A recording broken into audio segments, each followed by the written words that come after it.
Well, the thing we want to know is like how exactly, what made you decide to get into the field you're into? What made me decide to get into the field that I'm into? Yes, sir.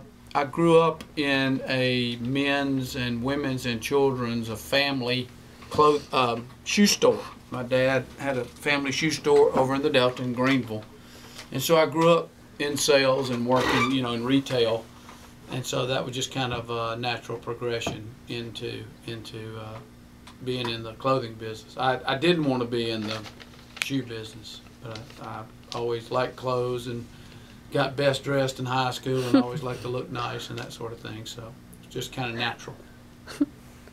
Awesome. What since you always kind of knew what you wanted to do, what did you major in college to get where you are? Well, I actually didn't know, in college that I would end up in retail. I majored in social studies with an emphasis in political science and history, and was either going to teach, going to maybe teach in college or go to law school. I actually applied to law school and thought I might do that.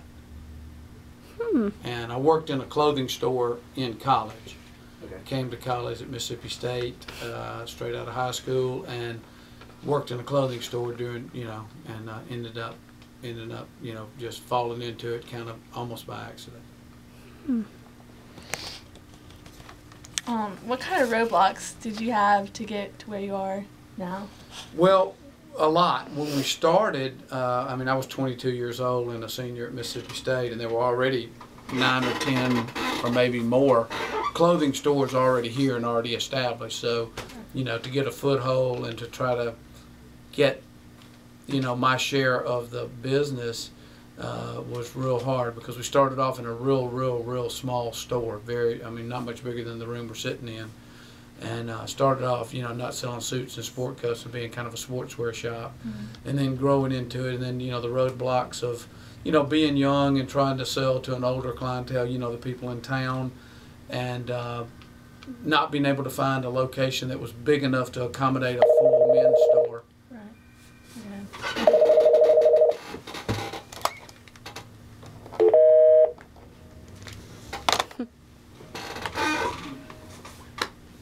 Yeah. So what kind of of the major risks did you have to take to get your foot in the hole for having a successful business? Well, just going to the bank and borrowing the money to get started as a young person with no credit, and just overcoming the establishment, the established businesses that were in town and that sort of thing. Did you have help? Was it just you, or did you have help with family? Yes, friends? I didn't have any credit, so my dad had to co-sign the note, to guarantee that if I didn't make it, he would pay the note off. Was your family for it? Were they behind your back? Yes, the whole way? Definitely. My dad, of course, he had done nothing but retail his whole life, so he thought retail was a good, way to make a living. That's awesome. And a good life. One thing I want to know is when things got real hard for you, did you ever feel like giving up at all? No, I never really did. I just, we started off really small. Our rent was cheap. I lived in a trailer. I didn't have a nice car, and just started off at the very bottom. So, no, I knew there was no way up. No other way up. No other way out but up. So, I just kept trying to go up. Right. That makes sense.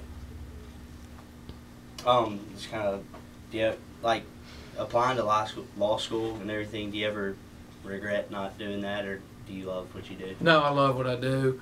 Lawyers, people that are my age that are lawyers, don't seem to like being lawyers anymore.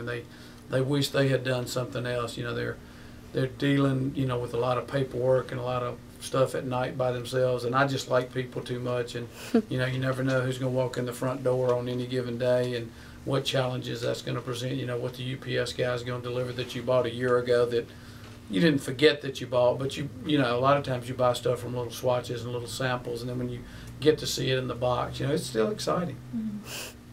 Well, do you have any last advice for students trying to figure out what they want to do, or worried about taking risks or anything? Well, today it's a lot harder to take a risk because the failure rate is so high, and it's just tougher. because, you know, when I started, there were no big box stores. There was no, you know, Joseph Banks or Target, or, you know, there weren't as many, you know, the internet. I mean, the brands that I sell, people come in here every day, you know, and, you know, we show them a product and they go, yeah, I saw it on the internet and already bought it.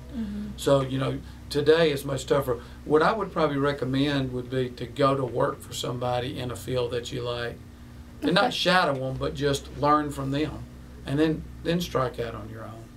You know, but learn how to do it from somebody that's done it. Okay, that makes sense.